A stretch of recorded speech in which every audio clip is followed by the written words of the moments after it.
Suara saya sudah terdengar, Pak? Sudah Pak, sudah Pak. Coba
sudah terlihat ya screen-nya enggak?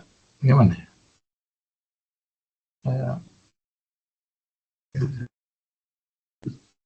Screen mana yang terlihat ya Pak ya? Data saya kurang ini nih. Saya dulu. Choose what you want to share.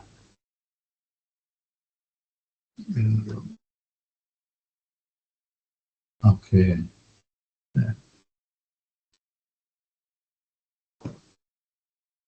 Sudah terlihat ya? Sudah Pak, sudah nampak Pak, screenshot-nya Pak. Oke.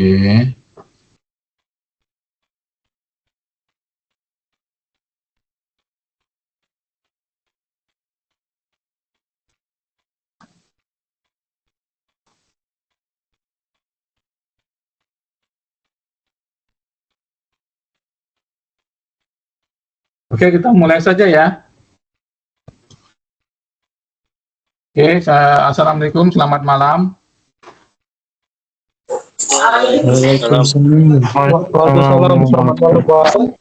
Jadi pada malam hari ini kita akan melihat tentang atau kita mereview sejenak tentang API Spec Q1 ya. Saya sebutkan awareness di sini karena cuman ini yang bisa di-sharekan karena training API Spec Q1 ini memang ada berbeda dari yang lain. Di mana organisasi itu hanya boleh ya, organisasi atau individu hanya boleh membuat training publik dengan sebutan awareness ya, dengan sebutan awareness. Jadi kalau ada misalnya internal audit atau lead auditor ataupun practitioner, itu tidak boleh kita melaksanakan training tanpa sepengetahuan daripada API ya, American Petroleum Institute. Sebab kalau kita lakukan itu maka akan ada konsekuensi hukum ya. Beberapa perusahaan mencoba melaksanakan training auditor ataupun practitioner atau yang lain ya, lead auditor seperti itu sudah banyak yang kena somasi dari API. Jadi yang hanya boleh dilaksanakan training itu bagi orang umum yaitu hanya awareness ya. Jadi kalau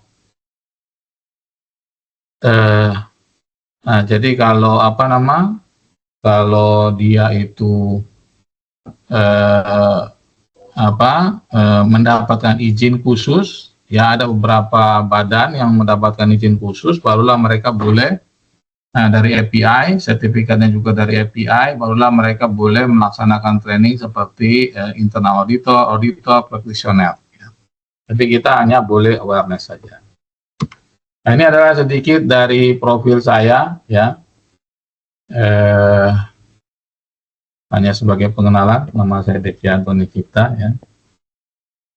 Kemudian ini adalah judul atau nama daripada API Spec Q1 yang diterbitkan tahun 2023. Dan mohon maaf ini materinya masih dalam bahasa Inggris. karena spek ini masih baru diterbitkan tahun 2023 bulan September, jadi ya belum dibuat versi Indonesianya ya. Jadi kita masih menggunakan bahasa Inggris. Nah, judulnya adalah Quality Management System Requirement for Organization Providing Products for the Petroleum and Natural Gas Industry. Jadi ini sama kayak ISO 9001 yaitu QMS. Jadi ISO 9001 juga QMS. Tetapi dia khusus untuk petroleum dan natural gas industry. Jadi perusahaan yang membuat produk bagi petroleum dan natural gas industry khususnya di Amerika. Jadi khususnya di Amerika.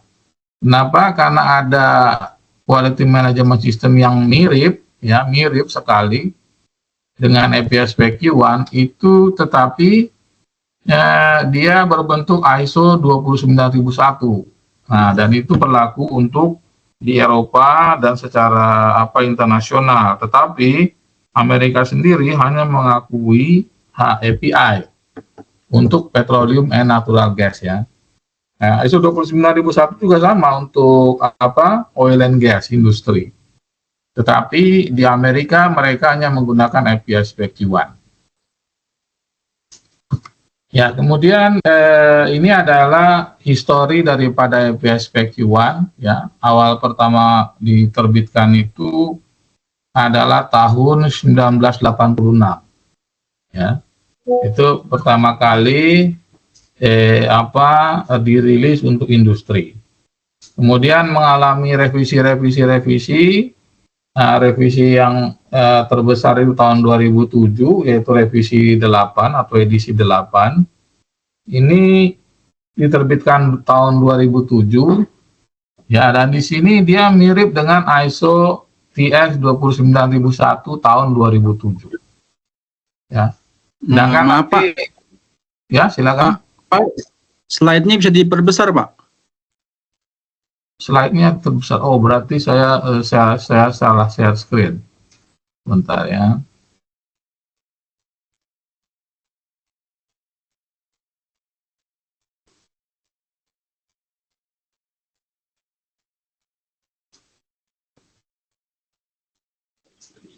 Karena saya pakai 2 slide, jadi dia nggak muncul yang satu.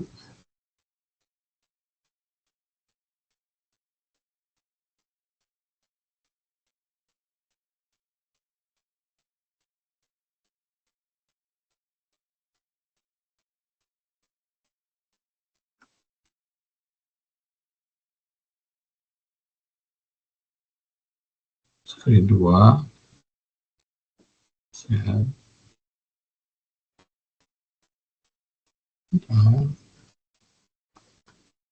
Kalau begini bagaimana? Oke, Pak, nampak, Pak. Okay. Siap, Pak, nampak, Pak. Ya, jadi tahun 2007 dibuat revisi ke-8 atau edisi ke-8. Itu isinya mirip dengan ISO TS 29001 2007. Ya, terus kemudian tahun 2013 karena adanya peristiwa Macondo Incident, yaitu Deepwater rig yang tahun 2010 itu terjadi kebakaran di Teluk Meksiko yang mengakibatkan 11 orang meninggal dan kerusakan lingkungan karena British Petroleum itu kan yang punya rignya itu kemudian di-ban oleh pemerintah Amerika Serikat karena pencemaran oil rig tadi terbakar ya. Kemudian ya tentunya minyak mentahnya semuanya keluar ya, mencemari laut Amerika gitu ya, sampai puluhan tahun ya. Nah, itu maka direvisi. Revisi di 2013 yaitu edisi ke-9. Dan sekarang tahun 2023 bulan September itu direvisi lagi menjadi edisi ke-10 ya. Nah, ini adalah tujuan daripada revisi tahun 2023 ini adalah untuk memasukkan persyaratan-persyaratan yang ada dalam ISO 9001 ke dalam FPSPQ1. Jadi requirement ISO tadi lebih diakomodir di FPSPQ1.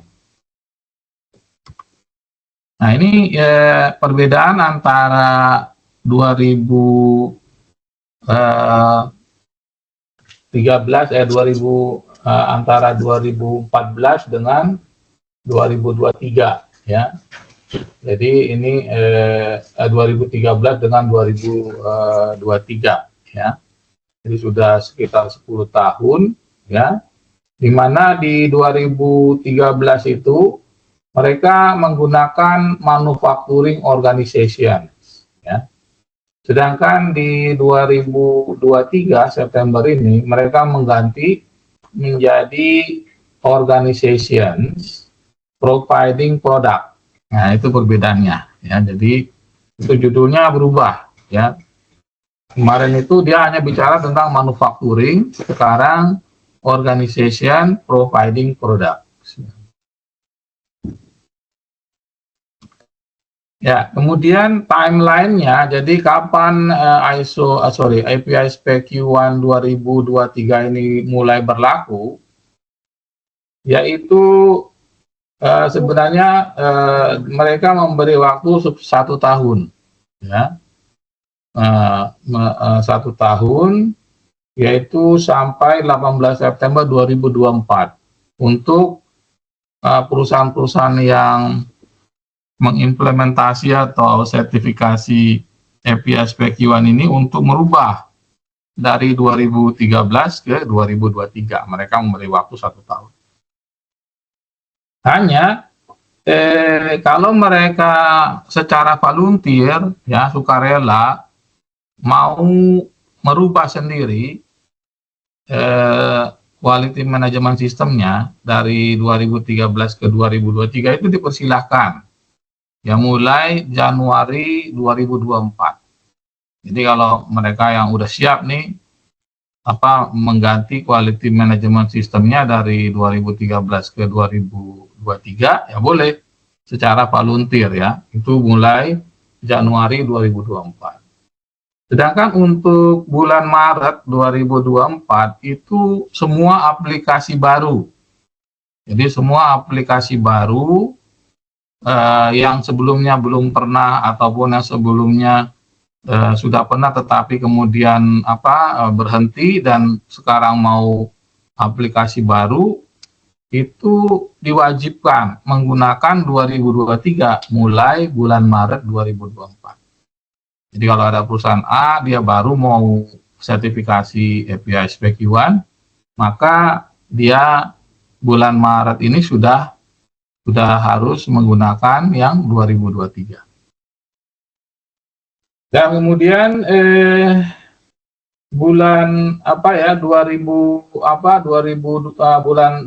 September 2024 tanggal 18 itu sudah wajib semua yang mengimplementasikan FPSPQ1 itu sudah harus menggunakan edisi ke-10 yang 2023. Ya. Bahkan bulan Maret 2026 itu semua sertifikasi yang masih bertuliskan edisi 9 akan dicabut ya. Jadi akan dicabut sertifikatnya kalau masih edisinya edisi 2013.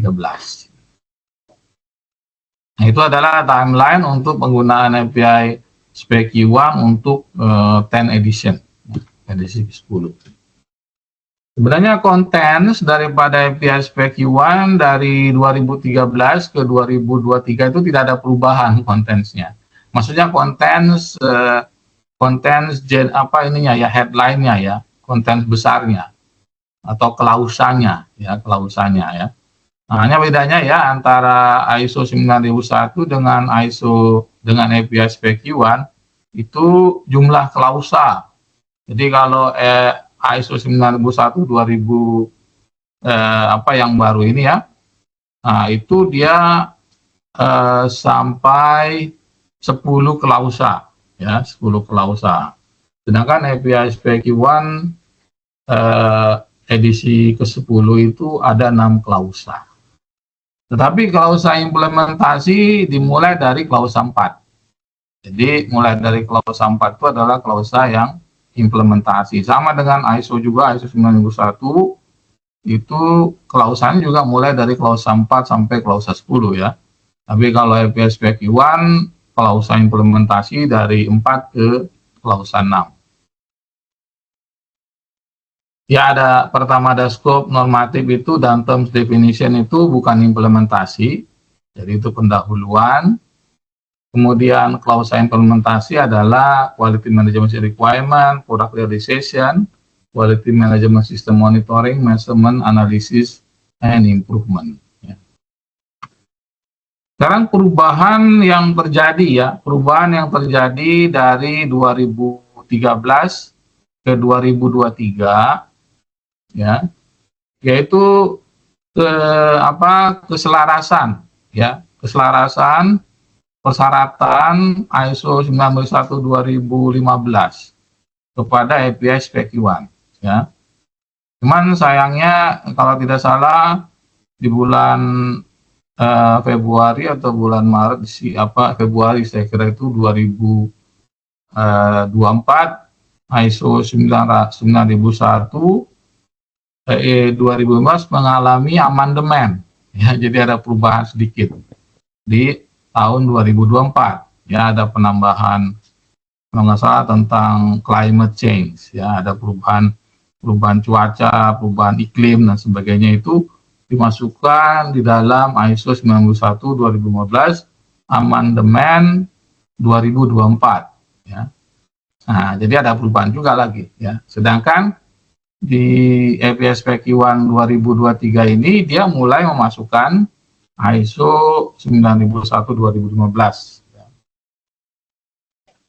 Yang kedua adalah perubahan dari pengertian tentang produk serta perusahaan-perusahaan yang mulai masuk ke dalam API SPQ1. Sebenarnya dulunya perusahaan-perusahaan itu dibagi menjadi dua, yaitu API SPQ1 untuk perusahaan-perusahaan manufaktur, artinya menghasilkan produk. Yang kedua adalah API SPQ2, Q2 ya, Q2. Itu untuk perusahaan-perusahaan yang memproduksi layanan atau jasa ya, service. Nah, sekarang berubah di mana API SPQ1 juga ini kemudian skopnya itu diperluas menjadi perusahaan-perusahaan yang juga menyediakan jasa ya. Misalnya ya, contohnya dulu NDT Company itu tidak wajib menggunakan API SPQ1. Tetapi dia menggunakan API SPQ2 ya. Jadi dia masuk ke API SPQ2 NDT Company karena dia service ya. Atau heat treatment juga sama, itu service. Tetapi di tahun 2023 ini kemudian diganti jadi NDT service, heat treatment, dia atau perusahaan engineering ya, memproduksi gambar, drawing dan sebagainya, itu masuk dalam API SPQ1. Nah, gitu. Jadi diperluas.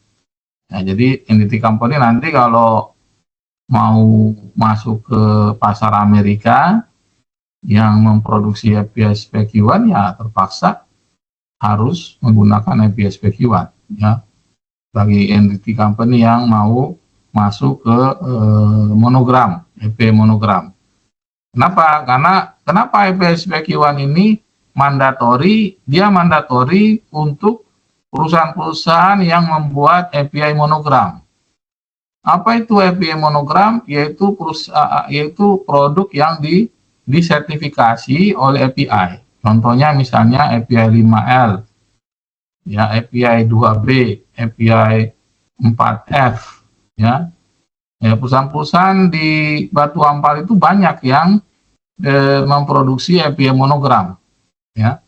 Misalnya kalau dari Jalan Duyung atau Jalan Bawah, dia mulai dari Pipa Mas, terus kemudian Anda ketemu Klatek, terus kemudian Anda ketemu Cameron, kemudian Anda ketemu Toyo Kanetsu, kemudian Anda ketemu Purna Binanusa, kemudian Anda ketemu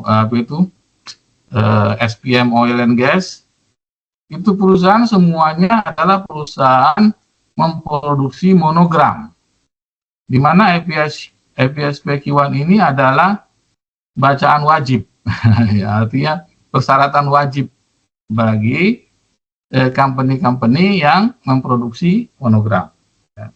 Termasuk NOV Profab, ya, karena walaupun NOV Profab tidak membuat EPM monogram, tetapi quality sistemnya tetap ikut.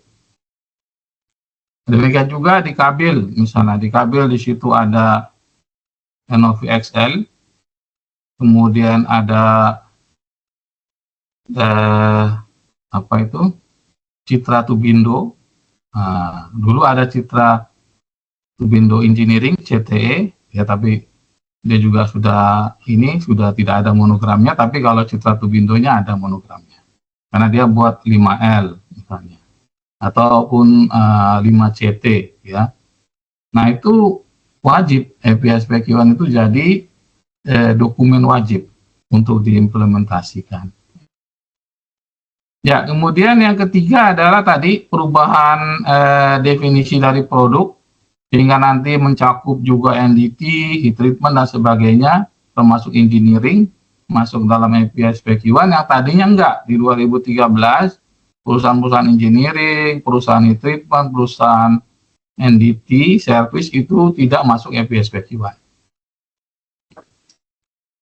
Kemudian perubahan penyimpanan rekod atau MDR, ya, itu juga berubah dari yang dulunya kalau nggak salah 5 tahun, sekarang menjadi 10 tahun lebih lama. Termasuk di situ adalah penyimpanan radiografi film, ya. Jadi radiografi film itu juga harus disimpan selama 10 tahun, ya. Jadi harus dicek dengan NDT company-nya, sanggup nggak itu film radiografi itu bisa bertahan selama 10 tahun, ya. Itu ada tesnya, ya, kalau nggak salah TIO-test, ya, TIO-test namanya. Nah, kemudian quality manual memang tidak mandatori, ya, sudah tidak mandatori, tetapi tetap disarankan, gitu ya, tidak mandatori. Kemudian yang kedua adalah perubahan definisi dari perubahan nomenklatur dari design and development. Dulunya di 2013 mereka menyebutnya design and development, tetapi di 2023 ini mereka menyebutnya hanya desain, ya, di dalam EPSPQ1. Jadi desain saja sudah, berarti di dalamnya sudah ada development, gitu ya. Kemudian validation process, kemudian product inspection dan final acceptance process. Nah, yang besar ini adalah tentang supplier, ya. Jadi supplier itu sudah besar sih dari 2010 waktu Deepwater incident, ya, atau Macondo incident. Itu kan masalahnya karena supply chain, ya, masalahnya karena supply chain, karena semennya belum kering, ya, tetapi kemudian sudah dioperasikan, gitu ya. Jadi supply chain-nya harus benar-benar diperhatikan, gitu kan, itu disubkon-subkonkan, gitu ya. Nah, sama juga di sini penekanan kepada supply chain juga besar, ya. Di situ ada critical purchase dan non critical purchase. Kemudian nanti critical purchase dibagi lagi menjadi dua, critical purchase yang memang high risk, ya, dan critical purchase yang appointed by the customer. Nah, jadi ada critical purchase yang suppliernya itu memang ditunjuk oleh customer gitu ya. Oh ini kamu ini belinya di sini ya, itu ada treatment lain ya, berbeda dengan supplier yang kita akses sendiri, yang kita evaluasi sendiri. Kemudian penghilangan preventive action section ini juga ya, karena memang di dalam ISO 9001 nggak ada preventive action. Kenapa tidak ada? Ya karena sudah ada risk assessment. Ya buat apa lagi preventive action, sudah ada risk assessment kok, karena fungsinya sama. Nah, kita risk assessment ya itu preventive action juga. Karena belum terjadi kan, risk itu kan belum terjadi. Kita sudah membayangkan ini kalau terjadi seperti apa, itu sama dengan preventive action. Kemudian di annex B dan C nggak ada, jadi hanya annex A saja. Kemudian beberapa definisi baru ya, yang nanti kita akan lihat satu-satu mungkin. Ya, jadi ini, jadi FPSPQ1 itu memang adalah minimum requirement, ya kalau mau lebih tak apa, ya. Terus kemudian di annex A kita bicara tentang API monogram yang ada license-nya, ya. Jadi semua yang menggunakan API monogram, memproduksi API monogram, maka wajib untuk mengimplementasikan FPSPQ1. Pertanyaan apakah FPSPQ1 itu ada sertifikasinya? Iya ada. Ya ada. Jadi perusahaan boleh, ya, tapi dia opsional, artinya boleh meminta EPIA untuk mensertifikasi FPSPQ1 di perusahaannya, ya, itu bisa diimplementasikan dan disertifikasi. Tapi juga tidak, tetapi implementasinya wajib. Ya. Misalnya saya nih perusahaan A gitu ya, dia mau mendapatkan monogram API 2B gitu ya. Oke. Hanya untuk API 2B saja itu cubular ya kan, structural cubular. Nah, tapi kemudian pada saat audit dari API, maka FPSPQ1-nya ini wajib implementasi, walaupun tidak wajib sertifikasi. Tetapi syaratnya adalah perusahaan tersebut sudah disertifikasi oleh ISO 9001 gitu ya. Atau QMS yang lain yang disetujui oleh API. QMS, Quality Management System. Ya, ada pertanyaan Pak, silakan.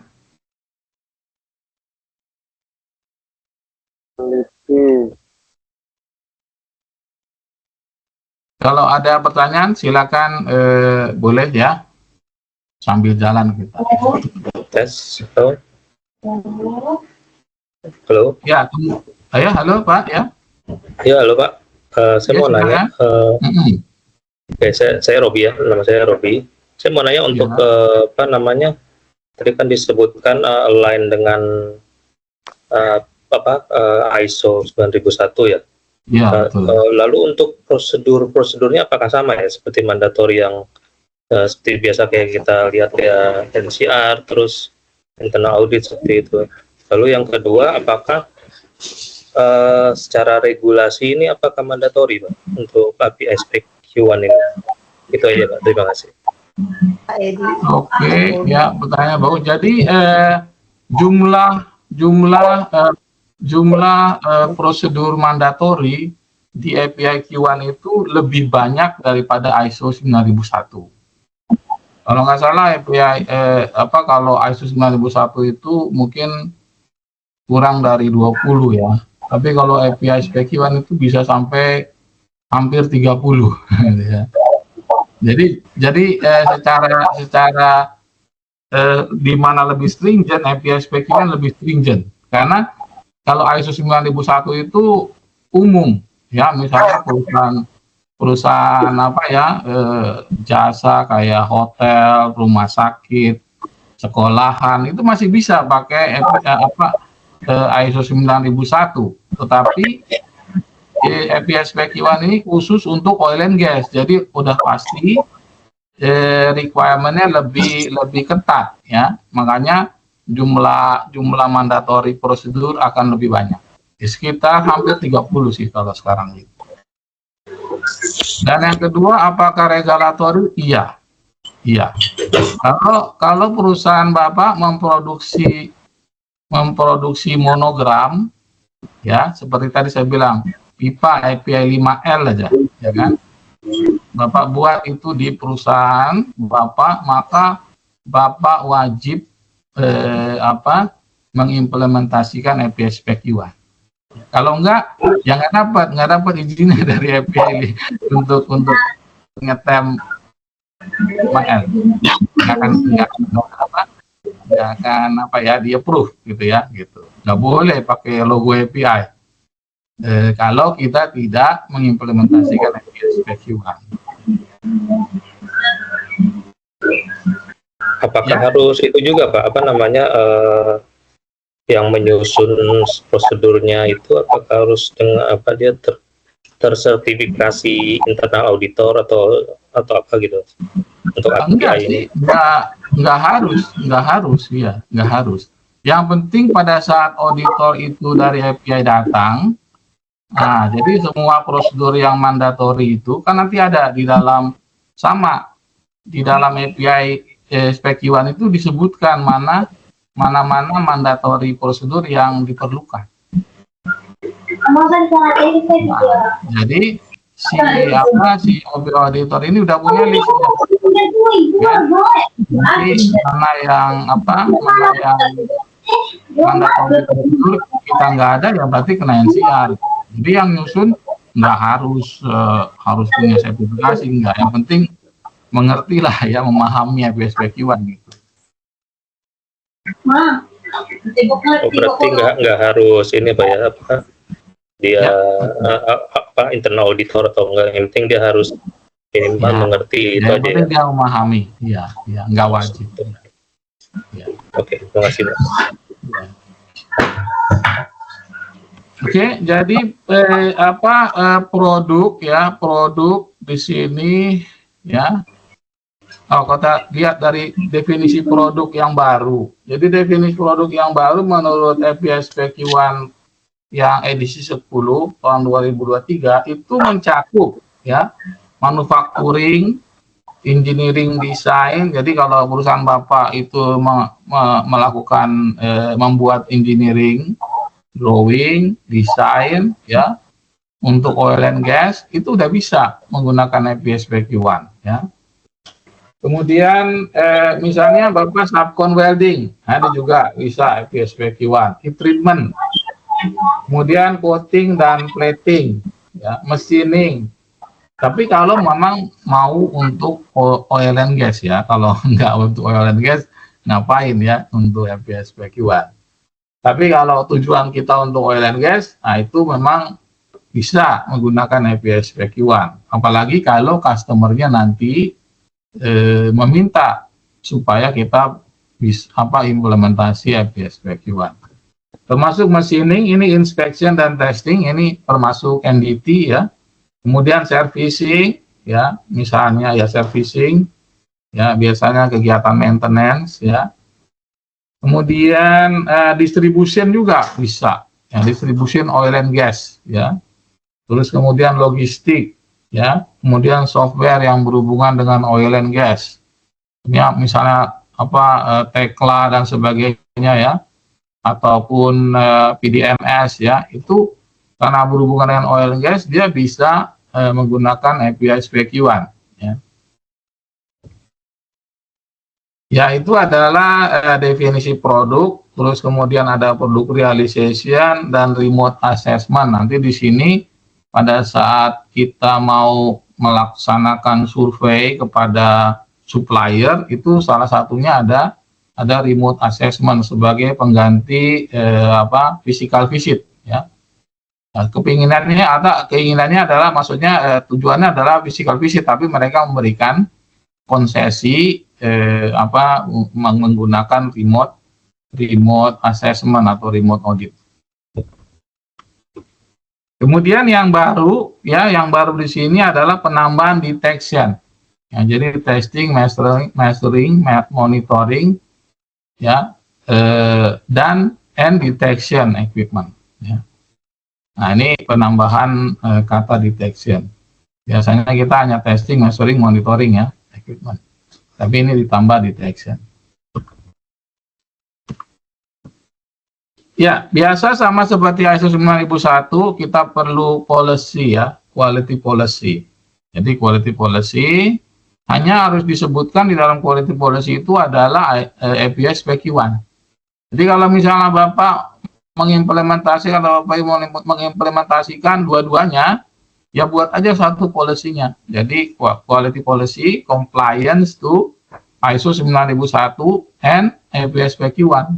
Jadi satu quality policy untuk dua manajemen sistem ya kan, dua quality management system. Ya. Cuman yang agak susah kalau ditambah pula dengan misalnya HSE gitu ya. Biasanya sih agak sulit, jadi terlalu bervariasi. Sebaiknya sih ya kalau quality ya untuk quality. Ya. Kalau requirement-nya sama dengan ISO ya, jadi quality policy itu harus diperkenalkan sama karyawan, itu sama ya, harus ditempel, kemudian di induction pada saat karyawan itu datang pertama kali gitu ya, itu udah umum ya. Gitu. Yang kedua adalah quality objective, ini juga sama ya dengan ISO 9001. Jadi quality objective harus dibuat, ini sama KPI ya, semacam KPI gitu. Misalnya Bapak Ibu ya mungkin bergerak di dalam welding, berarti welding ini ada KPI-nya gitu kan ya. Baik KPI misalnya repair rate-nya berapa persen maksimumnya gitu ya. Ada yang 2%, ada yang 1,5% gitu ya. Itu harus ada, dibuatkan quality objective gitu. Produksinya gimana Pak? Ya produksinya silakan juga, nggak apa-apa. Misalnya minimum produksinya setiap welder berapa kilogram per hari gitu misalnya untuk produktivitas ya. Tapi kalau untuk quality yang lebih wajib adalah weld repair rate ya. Terus misalnya yang lain-lain seperti performance dari supplier ya, dari misalnya jumlah barang yang masuk bagus sama yang jelek gitu. Bagaimana persentasenya? Kan supplier tuh ada yang kena reject terus ya, QC ya. Wah, ini reject ya. Berarti suppliernya nggak bagus gitu kan. Nggak sesuai dengan PO ya. Itu termasuk sebagai quality objective. Ya, berapa persen yang Anda tolerir? 1% kah, 2% kah dari barang yang masuk gitu ya. Misalnya masuk ada 1 bulan 200, itu dari 200 produk yang masuk itu berapa yang accept oleh QC gitu ya. Itu adalah quality objective. Nah, kemudian ini QMS ya. Jadi QMS di sini termasuk mirip dengan ini, penambahan ini adalah penambahan berdasarkan requirement ISO ya. Kenapa? Ini ada internal dan external issues ya. Karena sebelumnya di 2013 nggak ada. Tapi begitu ISO 9001-2015 yang baru, ini kan ada internal external issues. Nah, maka itu dimasukkan. Termasuk determine relevant interested parties. Ya. Kalau dulu hanya, ya itu tadi, cuman customer aja. Tapi sekarang ada interested parties. Jadi udah inline dengan ISO 9001. Ya.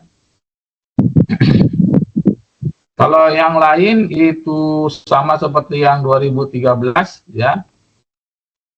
Sama ya, kayak ada tadi quality objective, kemudian risk, ada risk assessment dan sebagainya ya. Nah, ini kemudian define QMS scope. Nah, sama lah. Jadi QMS scope itu kan adalah boundary ya. Jadi misalnya PT XYZ jalan duyung nomor sekian gitu. Itu adalah QMS scope, bagian dari QMS scope. Pertama adalah lokasi ya. Yang kedua produknya apa? Ya, misalnya bimetal, pipe ataupun struktural pipe. Itu adalah QMS scope ya.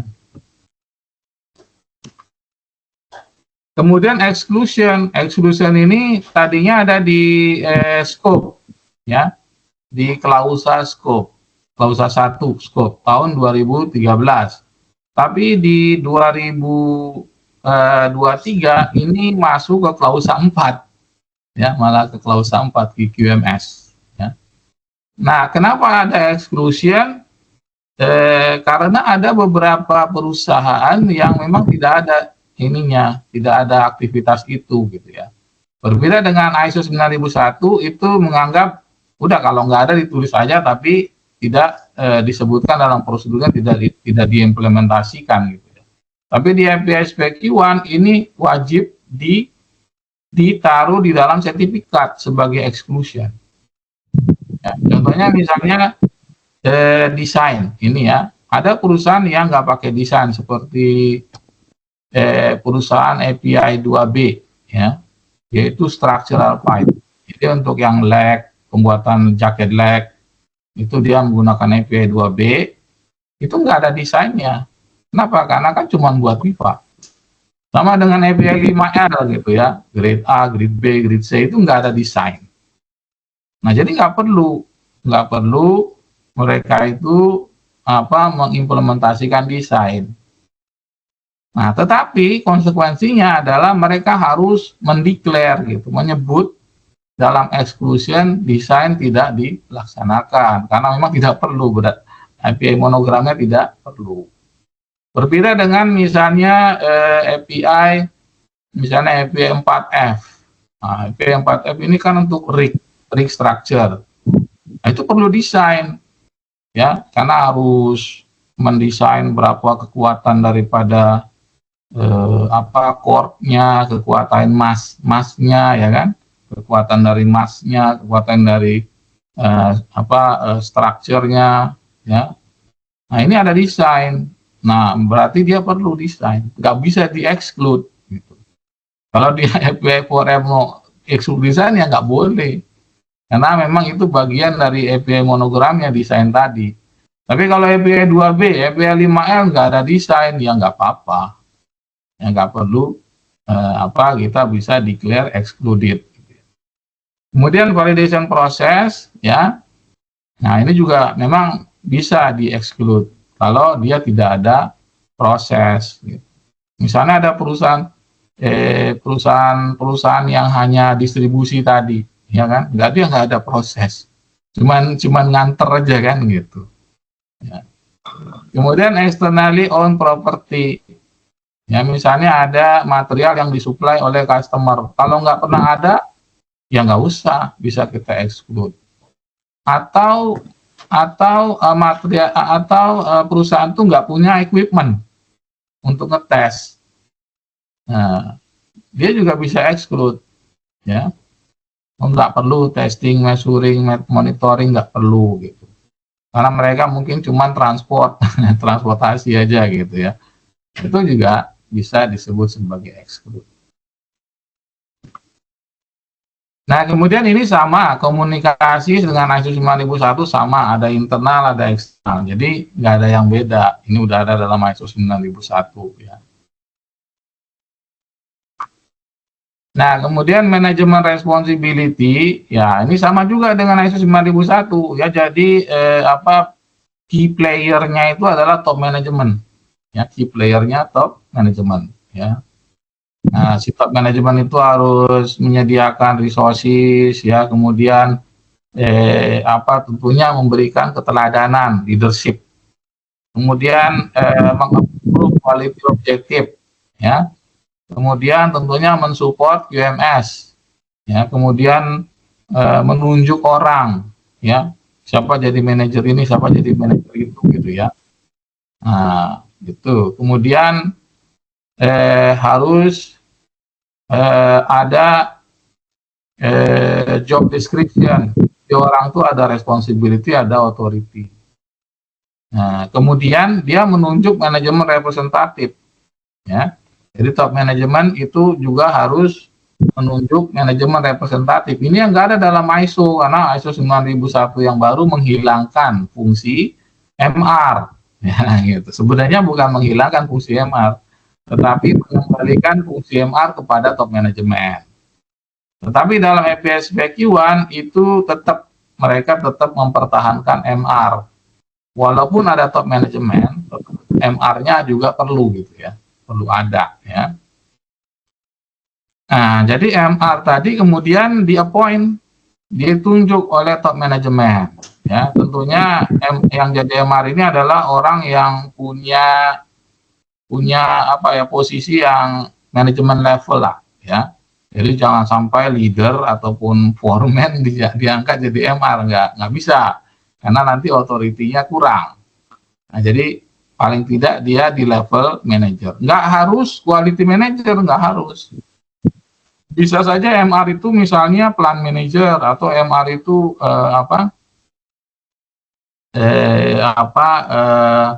production manager bisa.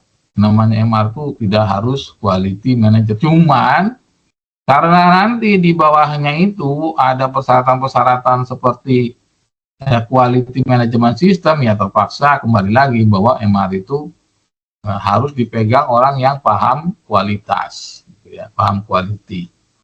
Jadi paham terhadap FPSPQ-an juga gitu ya.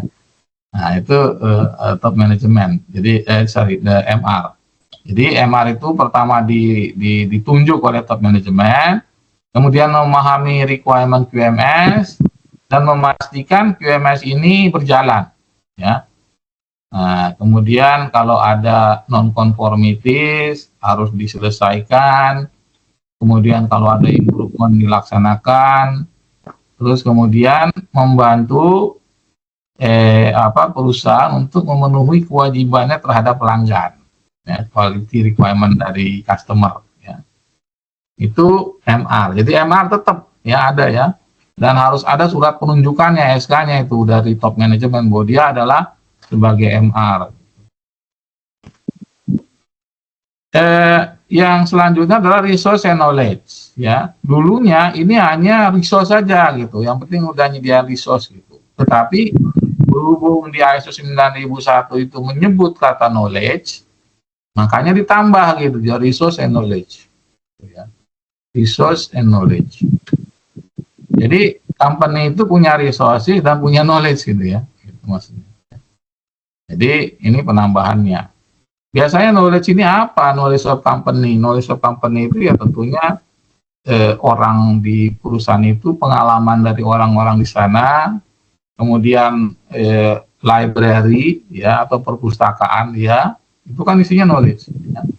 Kemudian lesson learn, nah lesson learn juga isinya knowledge. Ya. Jadi makanya jangan abaikan lesson learn tuh, karena lesson learn itu adalah sebenarnya kumpulan knowledge.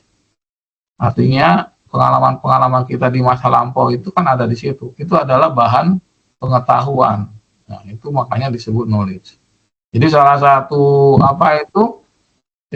objektif evidence pada saat kita mengaudit knowledge, nah itu salah satunya adalah lesson learn. Ya, kalau di ISO 9001 disebutkan. Nah, lesson learn itu adalah bagian dari company knowledge, ya gitu. Kemudian human resources ini sama ya, human resources sama bahwa orang itu ya harus kompeten lah kalau kerja gitu. Jadi kompetensi orang itu harus dijaga. Tapi bagaimana caranya ini? Ya mungkin ada matriks gitu. Jadi jangan lupa kita buat matriks. Jadi misalnya welder itu kita tuh mintanya berapa dia pengalamannya, minimal 3 tahun, pendidikannya minimal SLTA gitu. Itu dalam kompetensi matriks disebutkan. Ya, jangan bingung nanti ditanya ini apa kompetensinya, bagaimana yang Anda mau hire, bingung. Oh ya, yang penting dia welder lah gitu. Enggak. Jadi harus ada gitu ya, pendidikan pertama minimal SLTA misalnya. Terus pengalaman minimal 3 tahun di bidangnya. Kemudian baru sertifikasi, pernah punya sertifikasi pengelasan. Apakah 3G, 4G, 6G gitu ya. Jadi dalam kompetensi matrik itu harus disebutkan itu. Ya. Kemudian training. Ya, training itu bisa eksternal, bisa internal. Kalau kita kirim orang keluar itu training eksternal. Tapi kalau kita training di dalam, maksudnya di dalam perusahaan, ada orang yang training itu internal.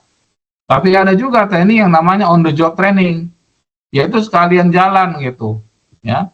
Dia nggak classroom, udah sambil jalan diajarin gitu. Itu on the job training. Dan semua training ini harus ada rekodnya gitu kan. Dan ada prosedurnya, makanya ada prosedur training kan. Nah, ISO 9001 juga sama, dia ada prosedur training juga ya kan, sama. Ini udah inline sekarang. Ya tadi kalau kita bicara personal kompetensi itu tadi ya. Pertama adalah kompetensi matriks dia. Ada edukasinya, ada trainingnya, ada pengalamannya, ya. Nah, disebutkan di situ. Ya. Kemudian bagaimana caranya kita merekrut orang, gitu, ya. Apakah memberikan pertanyaan, apakah melakukan interview, ya, apakah ada kuis segala macam itu harus disebutin. Ya. Jadi semakin detail kita dalam meng-hire orang ya otomatis assurance levelnya lebih bagus ya gitu. Kemudian ini training ya, jadi ada training need analysis misalnya ya, buat si A nanti mau di training apa, si B mau di training apa gitu. Jadi ada training plan. Nah, training plan itu biasanya tiap tahun dibuat tuh, ya, dari HRD, dari production, dari quality, siapa yang mau ditrainingkan si sweep, gitu misalnya kan, atau yang di QA, siapa yang mau ditrainingkan lead auditor, gitu, ya. Itu dibuatkan rencananya, training plan. Ya. Kemudian setelah training itu harus ada yang namanya evaluasi. Jadi 3 bulan sampai 6 bulan setelah training itu harus ada evaluasi. Itu yang jarang. Karena orang udah training aja lah gitu ya, selesai sudah gitu ya.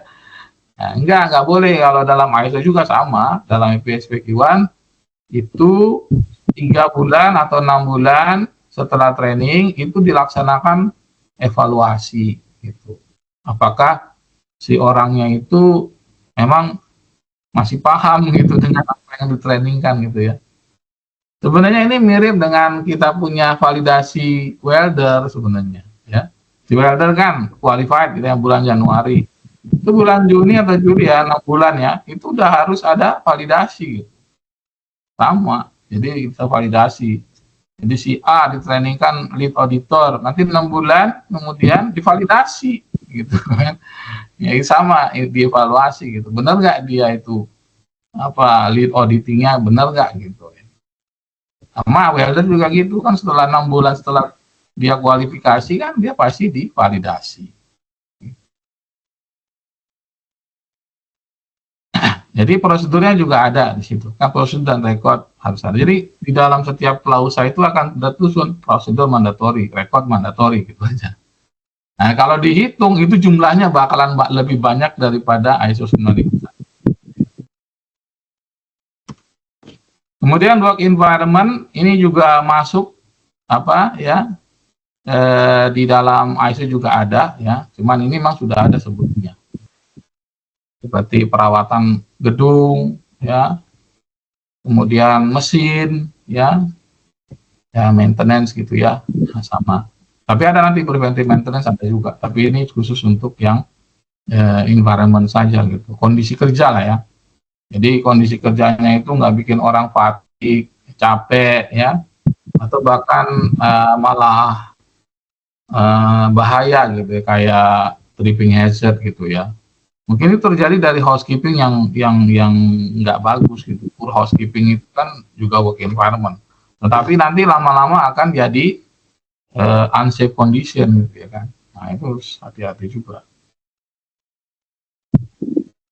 Kemudian documentation requirement ya. Nah sama ini, ada quality manual, ada quality policy, ada quality objektif ya. Walaupun quality manual ini tidak mandatori, sama seperti ISO 9001, tetapi untuk guidance itu sebaiknya ada gitu ya. Untuk guidance sebaiknya ada. Kemudian identification of legal and other applicable requirement, ini juga requirement dari sama dengan ISO 9001 ya.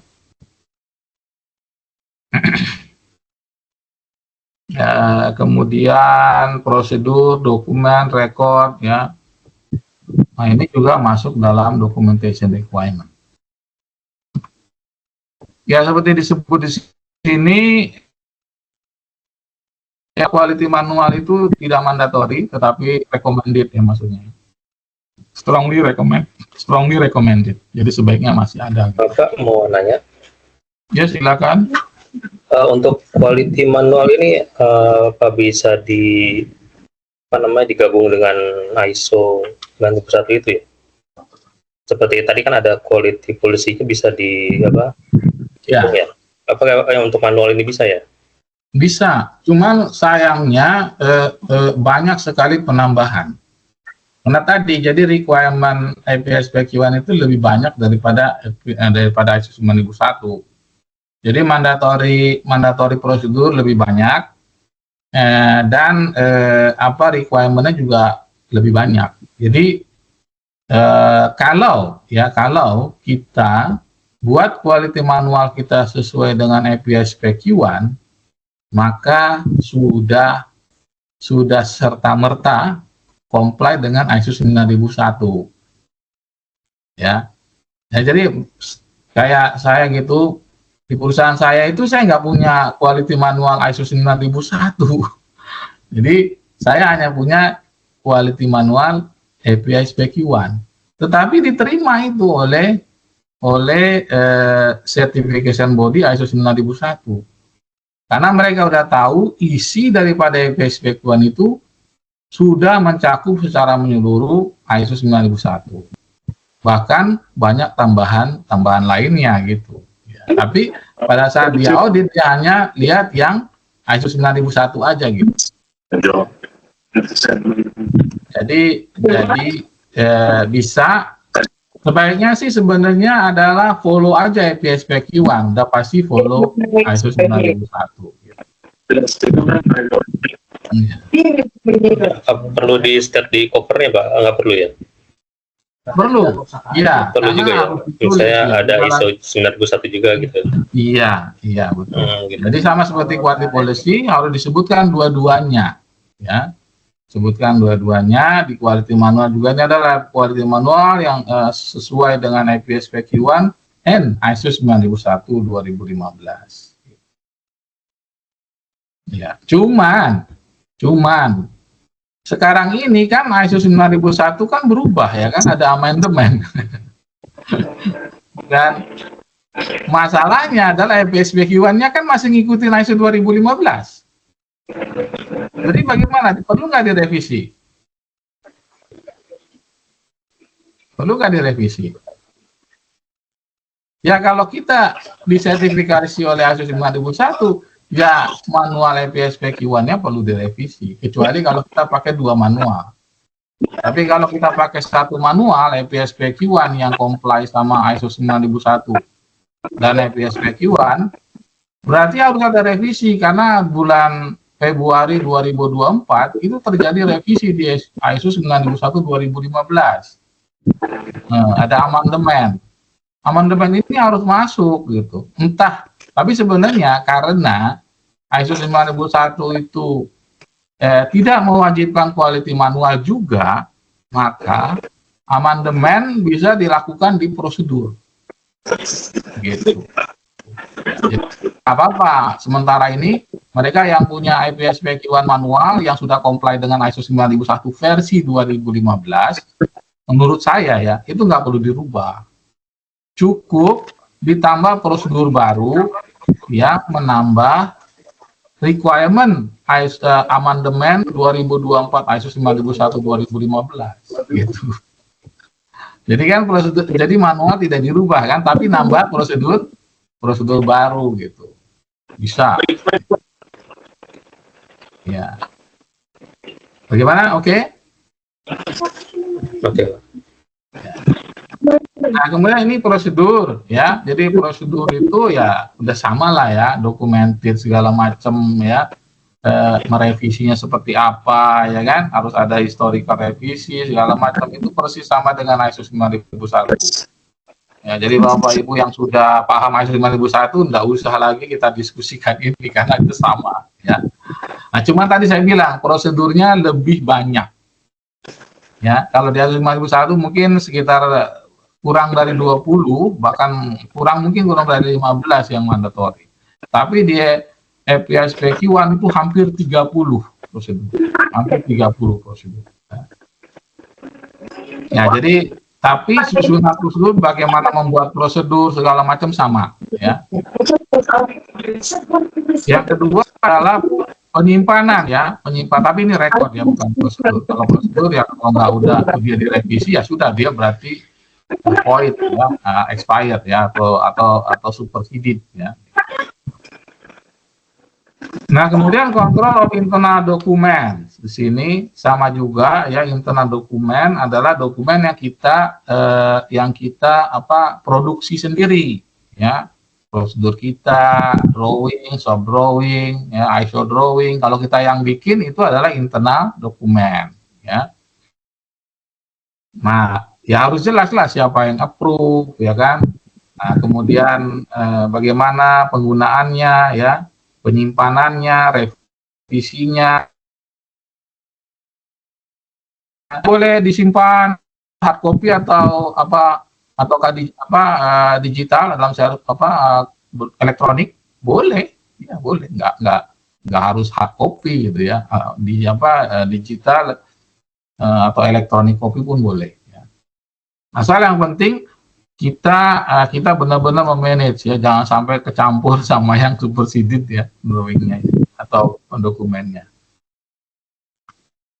Kemudian control of use external dokumen. Nah, ini yang dokumen yang dapat dari customer. Misalnya drawing dari customer, spek dari customer, ataupun standar. Nah, API standar, API codes, ASME codes, AWS codes, ya, API codes. Nah, itu adalah eksternal dokumen. Ini juga harus dikontrol gitu, ya. Jangan sampai kita nyimpen yang udah expired gitu, ya, atau yang sudah edisi yang lama gitu, ya. Nanti kena finding, ya. Caranya gimana, ya? Ya harus buat register lah gitu, ya. Atau kita menggunakan jasa, ya, jasa IHS itu, ya. Jadi beberapa perusahaan besar sih udah pakai IHS gitu. Jadi kita nggak perlu nyimpen register. Kenapa? Karena begitu kita perlu suatu standar, kita masuk ke IHS. Karena IHS akan menampilkan yang terbaru gitu. Nah, tapi ya lumayan, ya, harus bayar, ya, gitu. Tapi kalau kita masih manual, ya udah terpaksa lah kita nyortir sendiri, ya. Dulu juga saya gitu, saya bikin Excel sheet mulai dari ASME 1, 2, 3, nah 1, 2, 5, ya kan, 8. Nah, itu mau edisi keberapa, tahun keberapa, itu buat sendiri jadinya, karena kita belum ada kerjasama dengan IHS. Nah, sekarang perusahaan-perusahaan besar kayak Cameron, Enovi itu udah pakai IHS, namanya Dermot udah pakai IHS, jadi dia nggak perlu nyimpen register, karena begitu kita masuk ke IHS kita itu udah pasti nampilin rekod standar yang baru. Itu lebih mudah, ya, untuk mengontrol eksternal dokumen, maksudnya standar, ya. Tapi kalau misalnya itu spek, ya terpaksa tetap menggunakan register, ya. Jadi secara dokumen kontrol, ini spek nomor berapa, revisi berapa, ya harus terbaru. Oke. Kemudian control of records, ya. Jadi dalam record itu identifikasi rekodnya, jadi harus ada nomor laporan, ya, terutama yang di report, ya, kadang-kadang lupa naruh nomor, ya. Nah, kemudian collection ininya tentunya harus legible, terlihat koleksinya gimana, storage, penyimpanan apakah elektronik, apakah hard copy, ya. Terus proteksi dari rusak, hilang atau gimana, jadi harus ada backup itu. Jadi kalau misalnya nggak ada backupnya juga kena finding kita. Misalnya kita katakan, oh kita nyimpen di server gitu, ya, electronic copy, itu harus ada backupnya. Nanti kalau backupnya dia akan ngikutin lagi requirement yang kalau nggak salah berapa, ya, 3 km, ya. Jadi antara server satu dengan server yang lain itu jaraknya server backup, ya, itu jaraknya 3 km. Memang. Jadi kalau misalnya terjadi kebakaran misalnya di gedung itu ya, servernya kebakar, ini server cadangannya nggak apa-apa gitu. Nah, itu juga waktu audit API ditanya itu, ini server backupnya di mana gitu. Kalau di satu gedung nggak boleh. Kenapa ending? Karena requirement internasional itu kalau nggak salah ya, itu sekitar 3 kilo. Jadi kalau 3 kilo ya, 3 kilo apa berapa ya? Nanti bisa dicek lah sendiri. Kalau nggak salah misalnya Batu Ampar dengan Nagoya gitu ya. Perbedaannya gitu. Jadi kalau ada kebakaran di Batu Ampar ya udah server kita cadangannya aman gitu di sana. Itu tadi untuk supaya tidak terjadi hilangnya rekod gitu ya. Karena harus disimpan selama 10 tahun gitu ya. Nah itu. Nah setelah 10 tahun bagaimana ya kita harus sebutin, oh setelah 10 tahun ya dibakar atau gimana. Atau mau disimpan terus nggak apa-apa juga kalau masih cukup ya kan. Ya ini perbedaan antara dokumen dengan rekod ya di sini katanya ya. Di dokumen itu dia ya kalau ada revisi ya berarti dia nggak valid lagi gitu. Tapi kalau dokumen ya nggak mungkin direvisi ya, nggak mungkin maksudnya dimodifikasi kalau rekod tuh ya, karena dia memang harus begitu ya kan. Nah, kecuali kalau ada penulisan yang salah gitu ya, tapi nggak boleh dirubah gitu ya, karena itu rekod ya. Kalau rubah nanti malah jadi manipulasi gitu kan. Nah jadi juga ini sama ya, jadi ini dokumen dengan rekod ya. Nah ini kontrak review sama ya, jadi pada saat kita nerima job ya, before and after award itu ada review gitu. Jangan sampai nanti PO-nya beda dengan kita punya bidding ya, kita rugi juga gitu. Kalau makin kecil nggak apa-apa, tapi makin besar skopnya ya kita rugi. Jadi harus cek juga kontrak review before and after award. Ada yang nakal juga gitu ya, customer nakal nyisipin hal baru di PO, padahal dia nggak diskusi sama kita pre-award.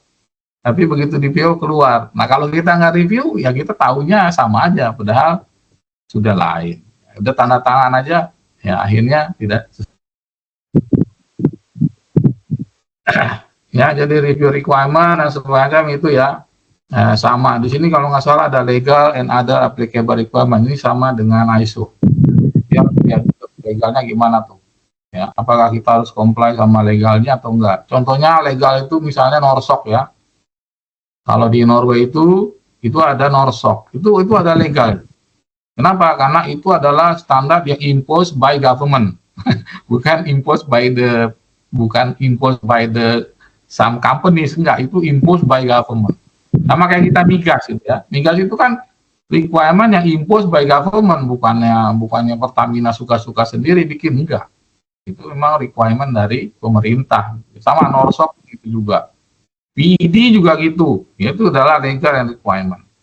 Karena itu secara kolektif masyarakat ekonomi Eropa membuat PD gitu. Nah, jadi harus comply gitu. Itu adalah regulatory requirement.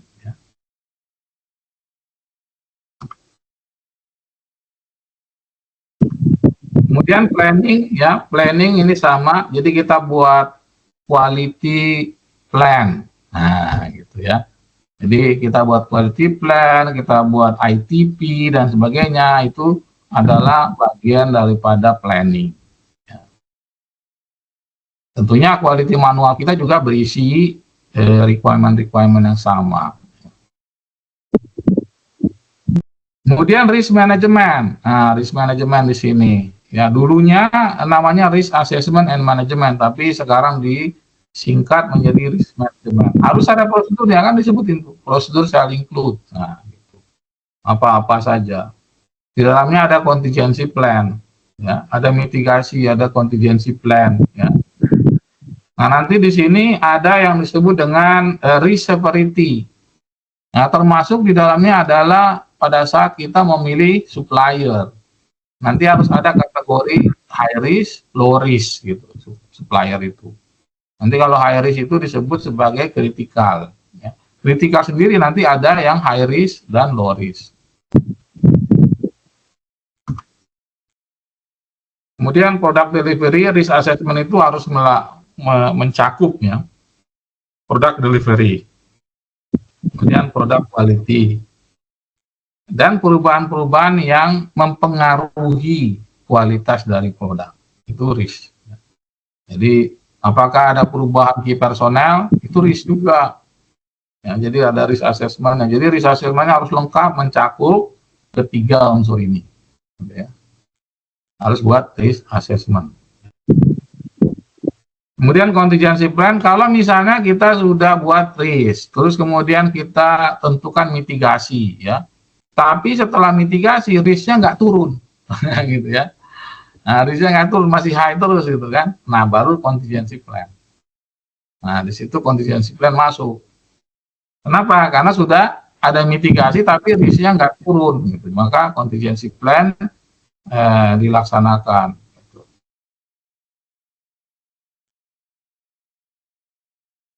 Kemudian desain, jadi ya beberapa monogram yang punya desain, ya berarti harus dilaksanakan ini. Design planning, input, output, review, verification, final review, validation, approval, design changes, ya.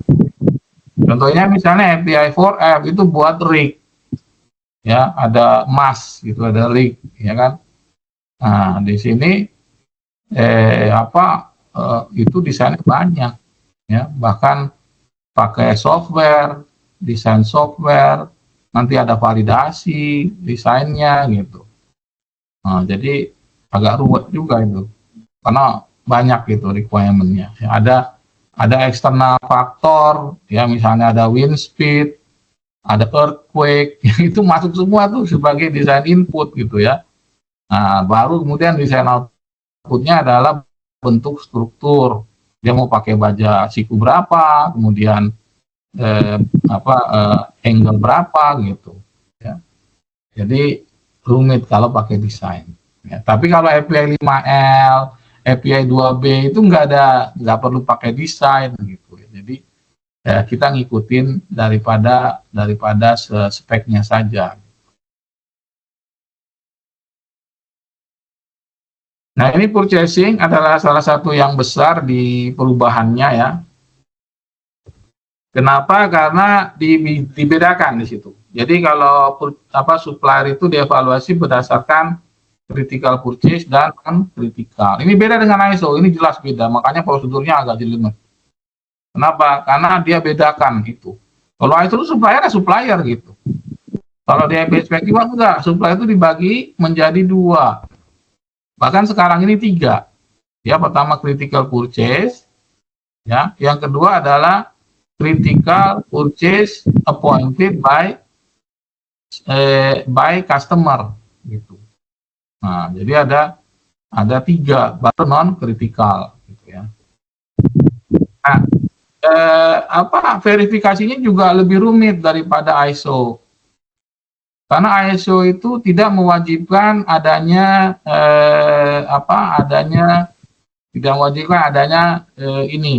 audit untuk atau site assessment untuk supplier, nggak wajib. Tapi kalau dalam IPSPQ1 untuk high risk critical itu wajib. Jadi high risk critical, karena critical itu dibagi lagi menjadi high risk dan low risk ya. Nah, jadi high risk critical itu wajib kita melaksanakan audit, site audit ke sana.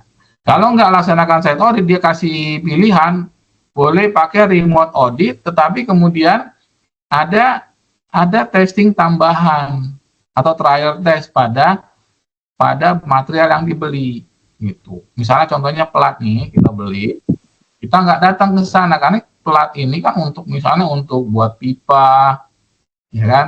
Nah, ini udah jadi critical purchase. Nah, ini mandatory kita lakukan site visit atau site audit. Tetapi kita tidak lakukan, maka kita boleh melaksanakan 2 hal. Pertama, kita lakukan assessment atau audit secara remote. Ya, di sini. Audit secara remote, nomor 2. Yang ketiga adalah pengetesan pada saat material itu datang pertama kali. Jadi pelat itu datang, sudah ada milsetnya, nggak bisa diterima begitu aja. Kita harus melaksanakan testing ulang. Jadi apa sama seperti yang dilakukan di pabrik itu kita tes juga gitu. Untuk tiap supplier. Itu yang jadi agak rumit ya. Kalau ISO mah nggak perlu ya kan. ISO udah isi aja lah itu apa kuesioner, udah besok kita proof jadi masuk APL, approve vendor list. Kalau di IPSPQ1 nggak boleh. Untuk high risk maka mereka wajib untuk perform on-site assessment. Ya. Nah, kalau tak perform on-site assessment dikasih pilihan, yaitu nomor 2 dan 3 dilaksanakan. Laksanakan assessment secara remote. Ya, jadi kita minta dia tengok apa itu shopnya kayak apa. Saya lakukan itu sama ada supplier dari Korea. Dia bawa, dia punya HP itu kan, nah ditunjukin lah, ini Pak. Nah, saya tanya lagi, itu mana, ini apa ini? Jadi itu. Tetapi kemudian material yang datang kemudian dites juga. Ya, kita potong, kita NDT, terus kemudian kita lakukan mechanical test. Ya. Agak rumit di sini. Ini perbedaannya antara ISO dengan IPSPQ1. Yang kedua adalah, oke, itu tidak usah dilaksanakan. Kita nggak perlu lagi site visit. Kita nggak perlu lagi lakukan testing. Asal itu ditunjuk oleh customer. Nah, ya kan? Nah, ini susah nih kita. Ini lebih mudah ya kan, maksudnya lebih mudah. Kenapa? Karena ditunjuk oleh customer. Customer yang tunjuk, oke.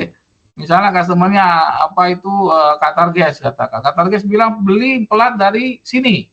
Nah, oke, minta dia surat. Kita boleh pakai itu langsung. Tanpa harus kita datang ke sana audit, nggak perlu. Atau material datang kita tes, nggak perlu. Ya, kalau itu memang ditunjuk oleh customer dan harus dibuktikan. Ya, harus ada suratnya penunjukan tadi. Yang kedua, hanya berlaku bagi proyek itu. Jadi itu hanya sebentar aja. Jadi proyek Qatar Gas habis, terus kemudian ada proyek lain, misalnya proyek dari Scarborough, katakan, nggak boleh pakai. Kecuali kalau Scarborough bikin lagi surat tugas, gitu. Surat penunjukan, pakai ini, pakai supplier ini, gitu. Karena dia hanya berlaku job itu saja, gitu. Ya. Itu yang kedua, berarti ada critical purchase yang kedua, ya. Tadi yang pertama yang high risk, yang ini adalah yang penunjukan oleh customer. Yang ketiga adalah non critical, ini boleh, ini suka-suka kita, nggak perlu, maksudnya bukan suka-suka, tapi kita nggak perlu laksanakan audit, cukup assessment aja, kasih aja kuesioner, persis seperti yang kita lakukan di ISO. Tapi ini non critical purchase. Ya, definisi dari non critical purchase ini tidak nempel di barang komponen. Ya, tidak nempel di barang komponennya. Kalau kita pakai API 2B atau API 5L, dia nggak nempel di situ. Artinya apa? Ya, yang lain lah, gitu ya. Contohnya misalnya yang non kritikal itu apa ya? Mungkin stasiun navigation ya, yang nggak berhubungan dengan equipment yang kita pakai gitu ya. Tapi banyak juga sih. Mungkin majun gitu ya. Nah, majun itu kan nggak ada hubungan dengan ini. Tapi kalau NDT ya kena. NDT itu kritikal gitu. Kenapa? Karena dia kan ngerjain barangnya, kan ngerjain produk. Di treatment ngerjain produknya itu juga kritikal. Gitu. Dia harus sama, harus dilaksanakan audit gitu ya. Tapi yang non kritikal itu yang nggak nempel di komponen. Gitu ya. Nah itu boleh kita verifikasi secara umum ya, kasih kuesioner, kita lihat dia punya ISO sertifikat dan sebagainya. Kemudian supplier evaluation ya, supplier evaluation. Nah ini kita berdasarkan apakah mau 3 tahun sekali, apakah setahun sekali, itu berdasarkan risiko. Ya, ada risiko yang misalnya dia high risk, terus kemudian dia kan ada namanya performance ya, jadi beda. Ada evaluation, ada performance. Kalau performance ini berkala, nah itu juga berbeda sedikit dengan ISO. Karena ISO kalau nggak salah performance ini disamakan dengan evaluation, tapi kalau IPSPQ1 performance dibedakan dengan evaluation. Jadi lakukan performance dulu, baru lakukan evaluation. Kalau performance-nya itu dia low, maksudnya dia jelek, maka dia evaluation-nya akan lebih stringent. Nah, itu agak rumit sedikit kalau di evaluation. IPSPQ1 dibedakan. Ya, jadi performance dilaksanakan lebih sering, tetapi evaluation berdasarkan performance. Kalau performance-nya dia itu jelek, maka evaluation-nya akan lebih cepat. Jadi misalnya dia performance jelek, maka evaluation bisa setahun sekali. Tapi kalau performance dia bagus, maka evaluation-nya bisa 3 tahun sekali. Gitu ya. Itu nanti akan kasih tahu kita. Ya, records kita simpan selama 10 tahun ya, apa saja yang disimpan sesuai dengan customer requirement, sesuai dengan spec requirement atau legal requirement. Outsourcing, ini adalah record daripada procurement ya, record purchasing tadi ya. Kemudian outsourcing ya sama juga ya, yaitu kita subkonkan gitu. NDT itu masuk kritikal, heat treatment ya. Kemudian purchasing information ya, jadi data kita harus jelas dan sebagainya, dalam PO harus jelas ya. Nah, ini kemudian tadi critical non critical process verification-nya pada saat datang. Ya, jadi QC lah nih ya, QC datang ya, maka dia harus cek ya. Kemudian di sini control of product realization, ini mirip dengan ISO, tidak ada perubahan. Kita membuat quality plan, ya. Kemudian proses kontrol dokumen, ini juga kan nggak ada dalam ISO ini. Ini ada prosedurnya, ya. Nah, ini ada prosedurnya dia. Jadi, prosedurnya harus ada gitu buat dia kan.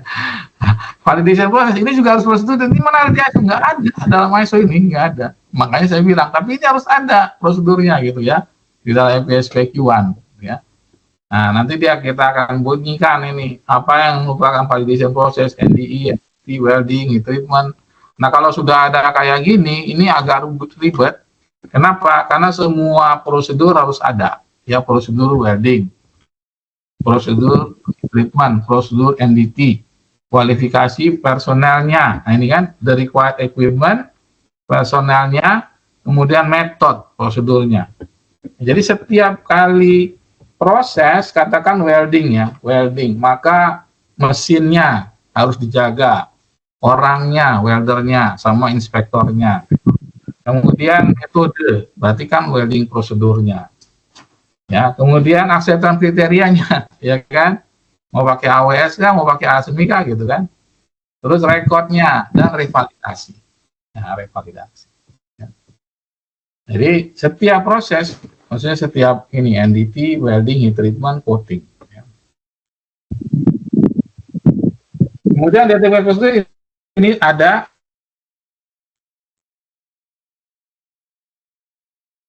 mirip lah ya, kita stamping heat number dan sebagainya, kita bikin tabulas dan sebagainya. Ini nggak ada perubahan. ITP ya. Ini ada ITP, terus kemudian ada externally owned property, ini juga baru. Jadi misalnya customer supply kita palep dan sebagainya, ya dijagalah ya.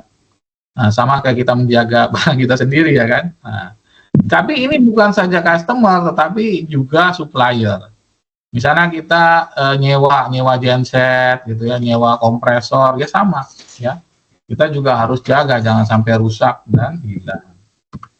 Ini preservation of product ya, sama juga supaya tidak rusak barang kita atau produk kita tidak rusak ya, preservation, terutama stainless steel jangan bekarat dan sebagainya. Kemudian vessel nameplate-nya ya, jangan sampai hilang nanti sampai di site ini vessel berapa ini, dan nameplate-nya hilang gitu ya.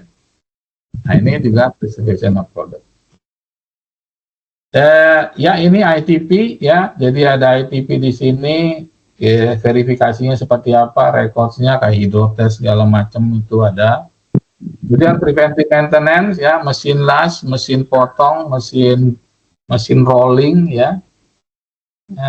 Terutama CNC ya, CNC, rolling mesin, welding mesin, ya, hidrotes pump ya. Nah, itu termasuk preventive maintenance.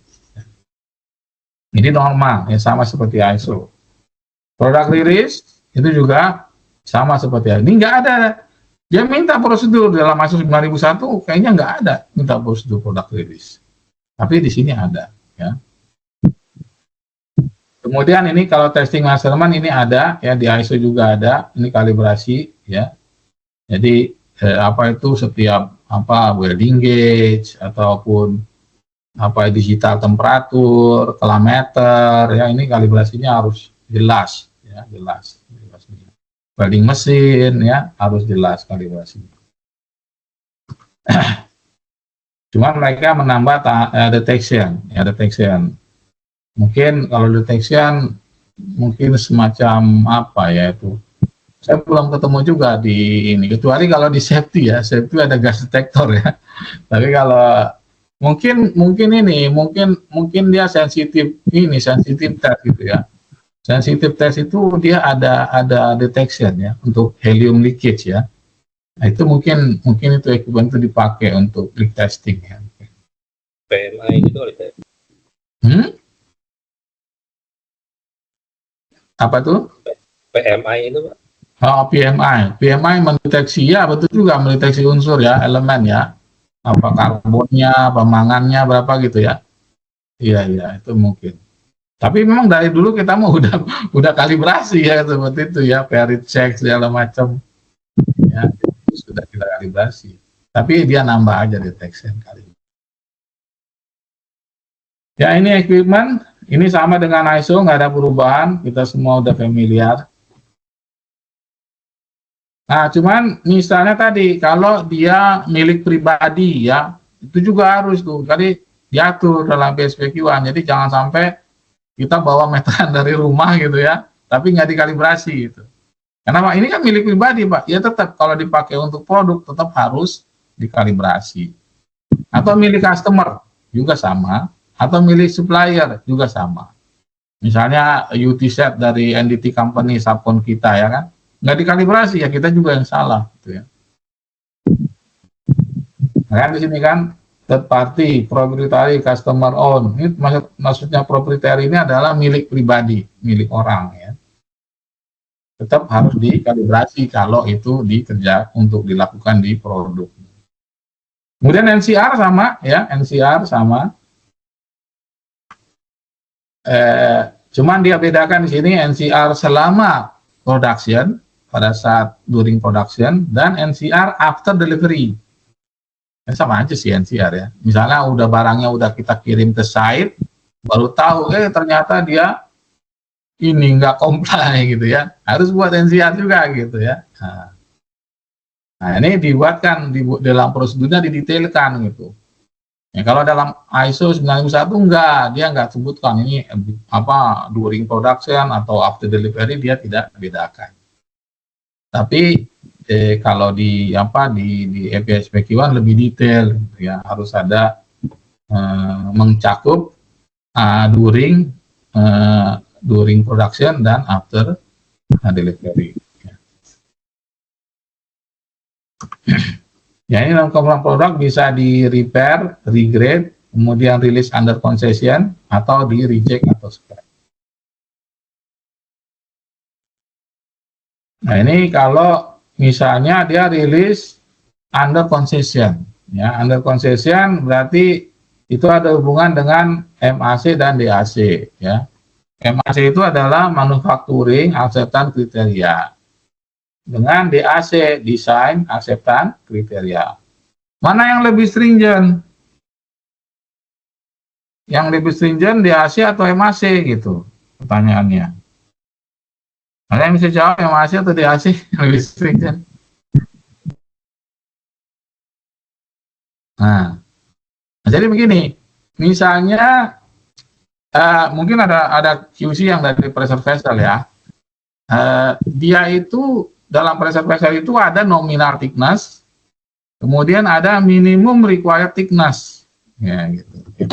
Nominal thickness dan minimum required thickness. Nah, nominal thickness ini adalah MAC. Ya, MAC. Sedangkan minimum design thickness itu adalah DAC karena dia desain. Dan secara pasti adalah nominal thickness ini pasti lebih tinggi daripada, lebih besar, lebih tebal daripada DAC. Jadi misalnya dia kurang dari nominal thickness, tetapi tidak kurang dari DAC, maka kemungkinan vessel-nya masih accept gitu. Itu maksudnya ya. Jadi MAC itu adalah shop tolerance, ya. Jadi toleransi pada di workshop, ya. Tetapi DAC adalah toleransi yang memang berhubungan dengan desain, gitu. Yang biasanya lebih aman gitu, karena waktu dia beli pelat itu akan dilebihkan, sehingga tidak mengganggu minimum desain thickness-nya. Gitu. Tapi ini hanya untuk big thickness ya, tapi yang lain banyak seperti tadi MAC-nya seperti apa, gitu, ya. Kayak toleransi untuk dimensi gitu ya, toleransi untuk misalnya contohnya adalah seperti ini, di dalam apa ya, di dalam pressure vessel handbook itu kan tilting daripada flanges itu kan 0, ya kan, 0,5 degrees ya. Itu ada di pressure vessel handbook. Jadi apa dimensi daripada toleransi daripada flanges ya, tiltingnya. Terus bagaimana kalau itu di luar itu, misalnya 0,6, reject nggak? Pasti reject kata QC-nya kan. Ya orang Pak, itu kan pressure vessel handbook bilang 0,5%. Nah sekarang kondisinya 0,6%. Nah tetapi itu baru MAC, DAC adalah ini untuk apa misalnya, ya, nozzle ini untuk apa? Kalau nozzle ini nanti ketemu dengan nozzle dengan flange lain di side, ya otomatis ini bakal kena gap, ya kan? Nah ini harus di repair. Tetapi ternyata itu hanya untuk pressure gauge misalnya, hanya untuk taruh pressure gauge, jadi nggak ada koneksi di sana. Engineering berdasarkan DAC bisa accept karena tidak termasuk kritikal, orang mau dipasang pressure gauge saja. Nah itu dari situlah yang masuk daripada DAC dan MAC. MAC-nya udah nggak masuk karena di MAC bilang 0,5% tilting. Tapi karena begitu masuk ke engineering lihat, oh ini nozzle-nya untuk apa? Oh untuk pressure gauge. Ya ngapain, nggak perlu, karena dia nggak perlu berhubungan dengan pipa lain di sana, maka cukup atau hanya untuk di blind gitu, untuk spare gitu ya. Ya udah tinggal pasang blind flange sudah selesai. Gitu. Makanya 0,6 itu bisa di accept. Itulah contohnya MAC dan DAC. Ya kemudian customer notification, ya itu tadi kalau NCR-nya itu untuk produk yang sudah sampai di customer misalnya, atau produk yang tidak confirm DAC, ya berarti NCR-nya harus kasih tahu sama customer, ini nggak confirm DAC ini, mau DAC apa enggak gitu ya. Tapi kalau kita bilang udah repair aja, ya udah nggak perlu, kita repair kok. Ya. Tapi sebaiknya emang setiap NCR customer tahu lah. Ya kemudian ini MOC ya. Management of change ya, yang apa aja yang berubah di situ ya. Emosi itu harus ada aplikasinya, berarti ada prosedurnya, ya. Kemudian ada notifikasinya. Kalau nggak salah di sini apa aja yang kemarin yang tadi disebutkan tadi ya, termasuk pergantian orang, organization chart, pergantian atau perubahan prosedur, ya, perubahan quality manual, yaitu adalah emosi semua. Harus dibuatkan manajemen of change-nya. Atau misalnya ada perubahan metode dari manual jadi otomatis atau semi otomatis gitu ya. Nah, misalnya kita gunakan biasanya GTAW yang manual tuh ya. Terus semuanya sekarang kita pakai GTAW yang titik gitu ya. Nah, itu kan semi otomatis. Karena wire-nya di tangan. Nggak seperti yang biasa kan wire-nya dipakai tangan dimasukin. Ini udah ada dalam feedernya gitu di dalam. Atau GTAW yang pakai mesin seperti SAW itu, ya, ini 1GR. Nah itu adalah emosi. Jadi perubahan-perubahan itu perlu emosi. Kemudian ini masuk ke customer satisfaction. Ini sama dengan ISO bahwa kita harus ngumpulin pendapat dari customer, ya. Jadi mungkin akhir daripada proyek kita tanya sama customer, Anda puas apa enggak gitu ya dengan kerja kami. Kalau dia puas ya oke, dia kasih mark atau dikasih feedback, ya, feedback. Kemudian internal auditor sama, bedanya kalau dalam ISO itu tidak sebutkan, ya, tidak disebutkan berapa kali, apa mau tersara mau itu tidak disebutkan, ya. Nah itu hanya biasanya rekomendasi dari certification body untuk setahun sekali, tetapi kalau dalam API-SPQ1 itu disebutkan 12 bulan. Jadi misalnya kita di sini bulan Januari kita lakukan internal audit, maka bulan Januari tahun depan harus dilaksanakan internal audit. Ya, kalau setahun kan enggak kan? Bulan Januari tahun 2023 internal audit. Terus kemudian kita lakukan Desember 2024, masih setahun. 2023 2024 kan masih setahun, ya kan? Nah, tapi tidak 12 bulan, gitu kan? Nah, tapi dalam API-SPQ1 itu 12 bulan. Jadi kalau misalnya kita lakukan Januari 2023 audit, maka wajib di 2024 Januari kita sudah melaksanakan internal audit. Kalau kita lakukan itu di Februari, maka kita kena NCR. Gitu. Ya. Nah, itu perbedaannya antara ISO 9001 dengan API-SPQ1.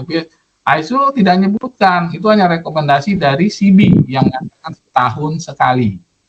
Ya terserah kalau Anda mau Januari 2023 nanti internal audit 2024 Desember masih setahun.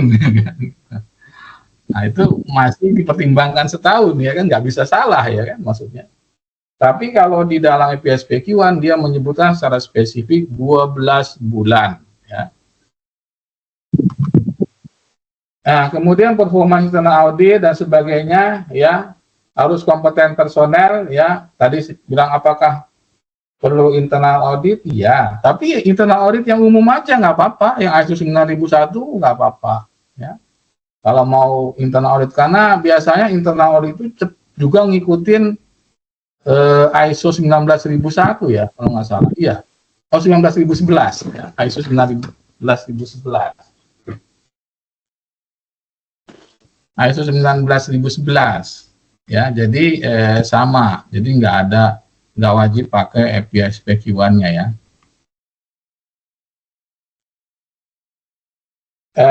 Kemudian ya internal audit, performance internal audit, audit review and closure sama, ya. Kemudian analysis of data ini sama, ya. Jadi customer satisfaction, non conformity itu dibuatkan laporannya biasanya sih pada saat kita lakukan manajemen review. Jadi pada saat kita lakukan manajemen review ini pasti analisis of data itu kita lampirkan. Tapi bisa juga setahun sekali, bisa juga 2 kali setahun, terserah. Kalau misalnya quality sistemnya kuat, dia bisa 2 kali setahun atau 3 kali setahun, ya. Bisa. Improvement, ya, berarti ada corrective action. Pada saat internal audit ada analisis data, corrective management review, ini masuk ke dalam improvement, ya.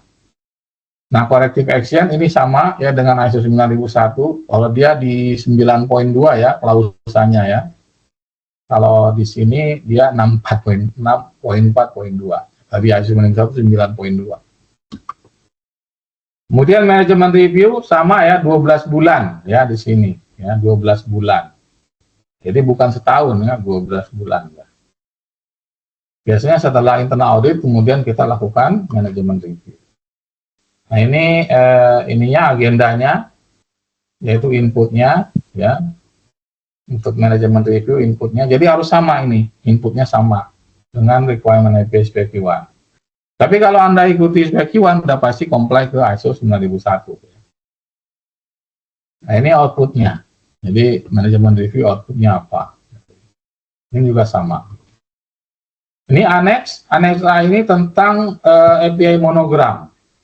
Jadi kapan kita taruhnya apa ya, lokasinya di mana, apa ininya, nameplate-nya, bisa nameplate, bisa direct marking, ya, bisa direct marking pada bendanya, kayak API 5L itu kan direct marking. Anda mungkin pernah lihat di pipa ya, panjang gitu, atau manufacturingnya API 5L sampai hit number itu semuanya adalah direct marking. Tapi ada yang nameplate, ada seperti Valve ya, API 6A itu pakai, kalau nggak salah API 6A pakai Valve, pakai nameplate, API 4F juga pakai nameplate ya. Nah itu nanti ada date of manufacture, kemudian ada license number karena API akan ngasih license ke pabrik atau ke company kita ya. Ya kalau kita comply, kita dikasih license. Kemudian bagaimana remove-nya kalau misalnya ternyata tidak comply gitu ya, harus di remove ya. Itu kemudian penggunaan monogram nggak boleh di kartu nama, nggak boleh di letterhead ya, beda sama ISO. Kalau ISO Anda boleh taruh di kartu nama ya, ISO dari LR, ISO dari TUV boleh taruh di kartu nama, di letterhead boleh, tapi API nggak boleh. Logo API itu nggak boleh. Makanya Anda lihat kan saya punya ini nggak ada logo API-nya kan. Nah ini nggak boleh memang dipakai karena logo API hanya boleh ditaruh di API monogram, artinya pipanya. Nah pipanya itu nanti ada logo API, berarti API 5L, API 2B ya, itu ada logo API-nya, atau API 6A gitu ya, itu penggunaannya.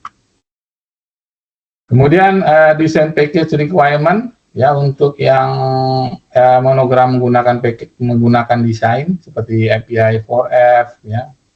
Kemudian manufacturing capability, kemudian dalam performance reporting kalau misalnya kita biasanya sih ini kalau customer complain ya, customer complain otomatis ada NCR yang masuk ke API, bisa. Jadi misalnya customer kita itu nggak suka dengan performance kita, dia bisa lapor ke API.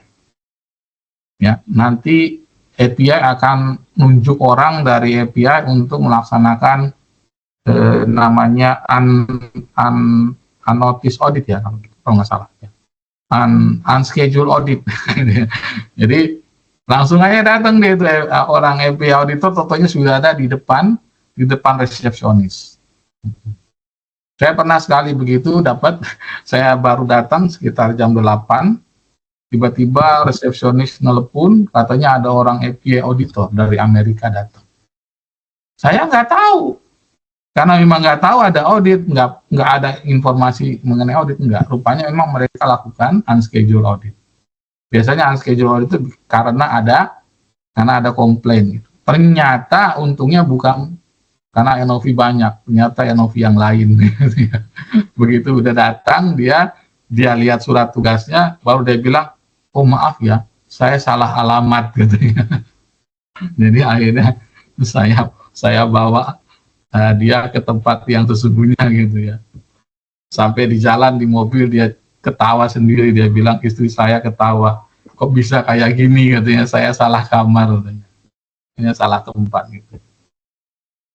Nah, ini itulah unscheduled audit ada ya. Biasanya seperti itu. Oke? Ada pertanyaan? Dari Halo? Ya, silakan.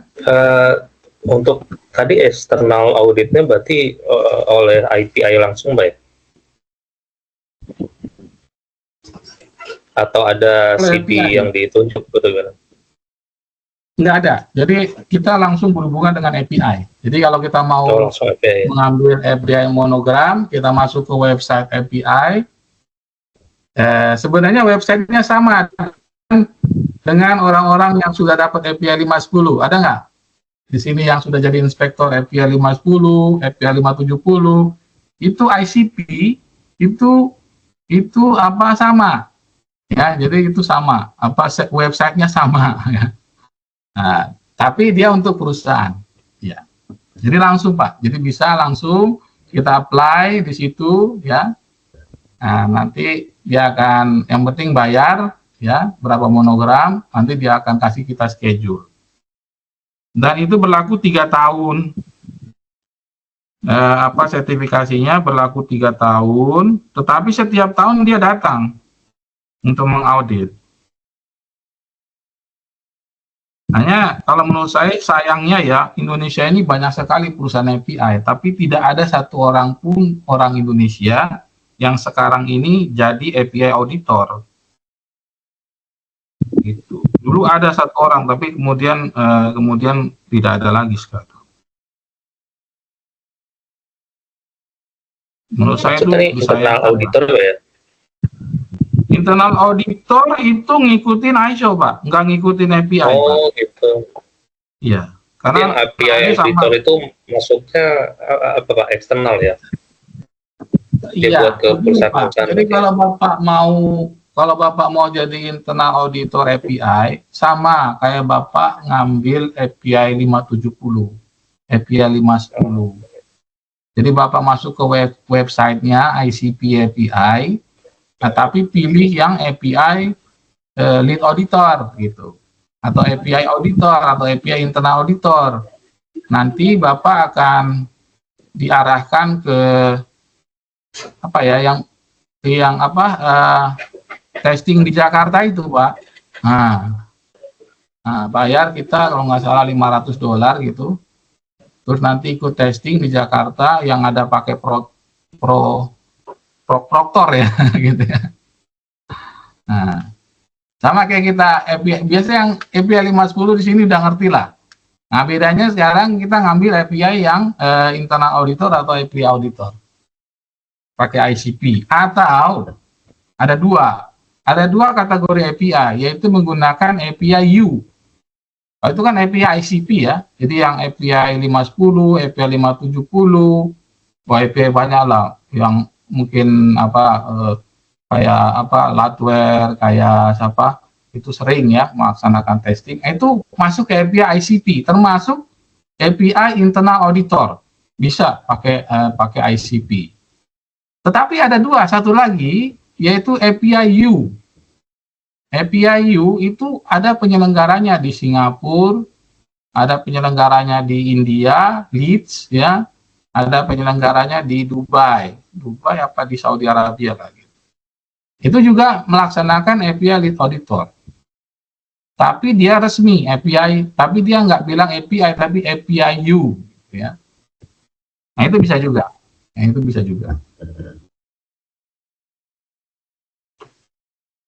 Isinya yang materi ini. Karena saya API U lead auditor.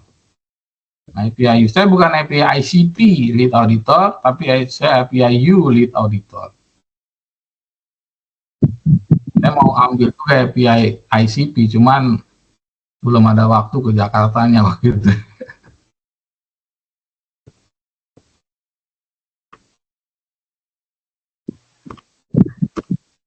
Ya, ada pertanyaan lagi? Kita sampai jam 10 ya. Sedikit Pak, pertanyaan Pak. Silakan Pak. Ya. Edisi 10 ini kan efektifnya di bulan September ya Pak ya?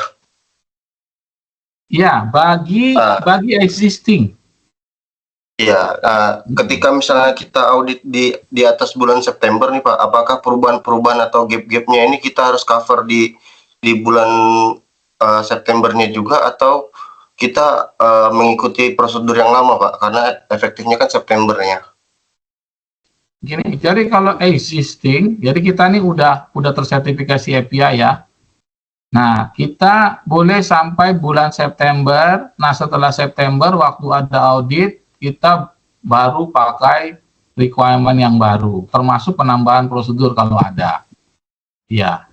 Jadi mulai September. Tapi kalau misalnya kita ini belum punya API, tapi kita mau apply sekarang, maka udah wajib pakai API spec yang edisi 10.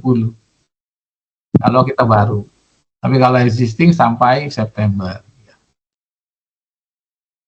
Dan memang nggak terlalu banyak sih, hanya 1 atau 2 prosedur baru aja sih.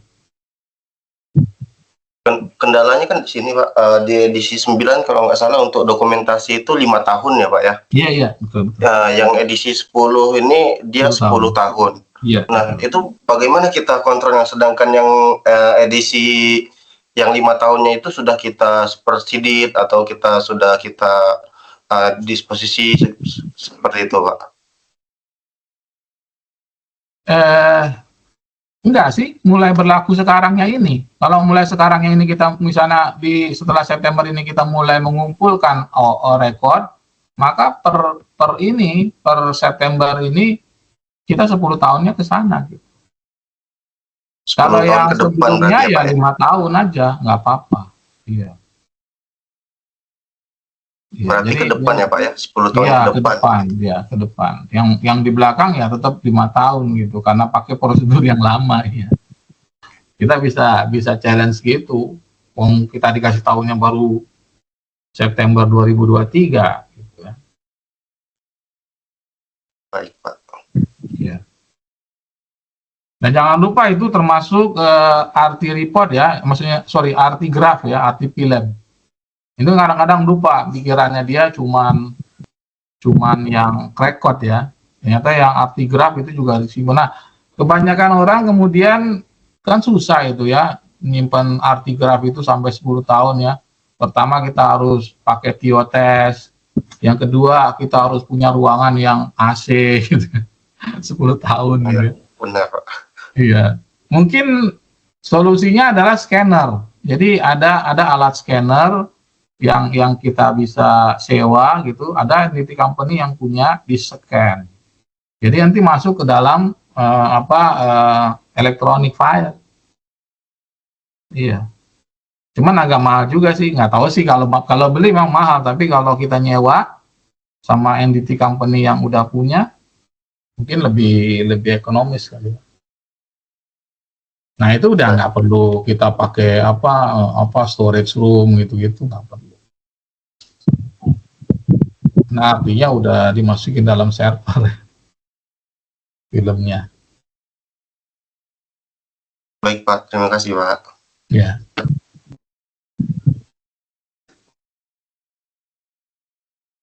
Oke, ada lagi? Nanti bahannya akan saya titip sama Pak Hari kali ya. Nanti PDF-nya nanti bisa di.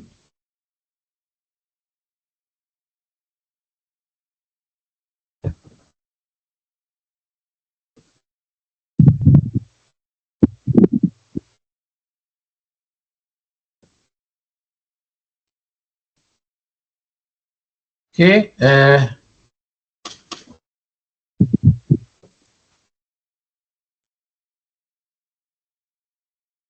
saya kira sudah, ada chat. Pertanyaan apa? Oh, ya. Kalau masih ada pertanyaan silakan sampai jam 10 kalau menurut panitia. Ya.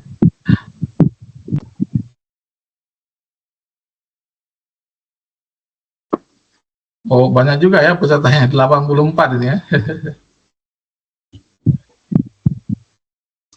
Ya nggak apa-apa, nanti mudah-mudahan bisa berguna ya.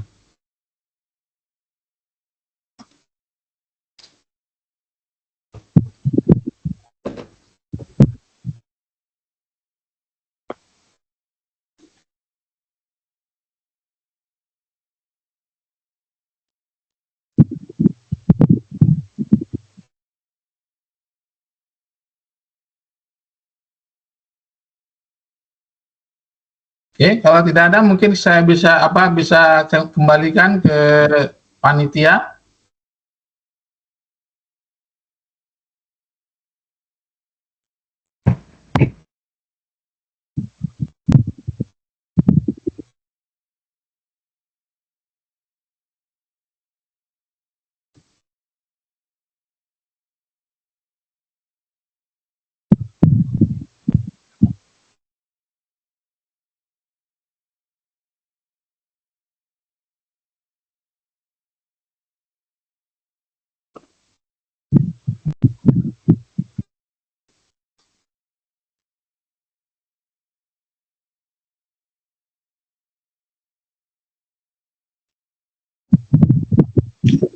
Ada pertanyaan Bapak-Bapak sebelum kita tutup sebentar lagi? Iya. Pak Ari, saya Untuk sudah materi. kirim ya materinya ke Oh, baik, Pak Ari ya. Oh ya, baik Pak. Terima kasih Pak. Insya Allah nanti materi akan kami share Pak. Ada pertanyaan Pak? 4 menit lagi Pak. Nggak ada, Pak.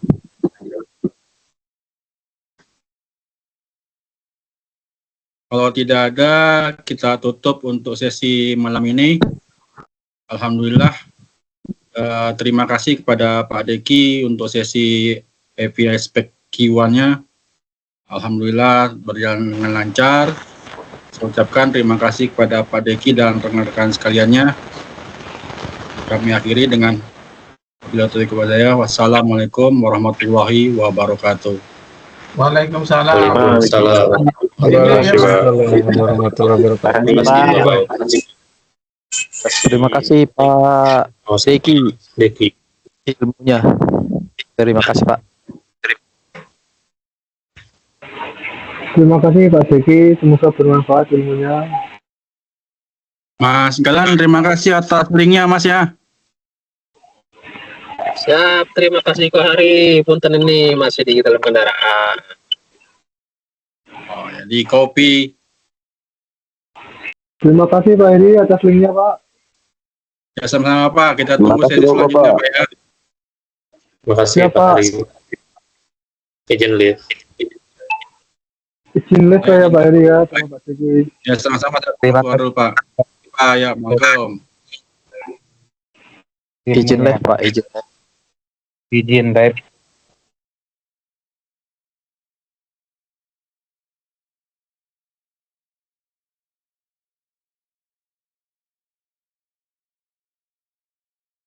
Mau izin Pak. Terima kasih. Izin saya tutup untuk ruang meetingnya. Izin, makasih Pak.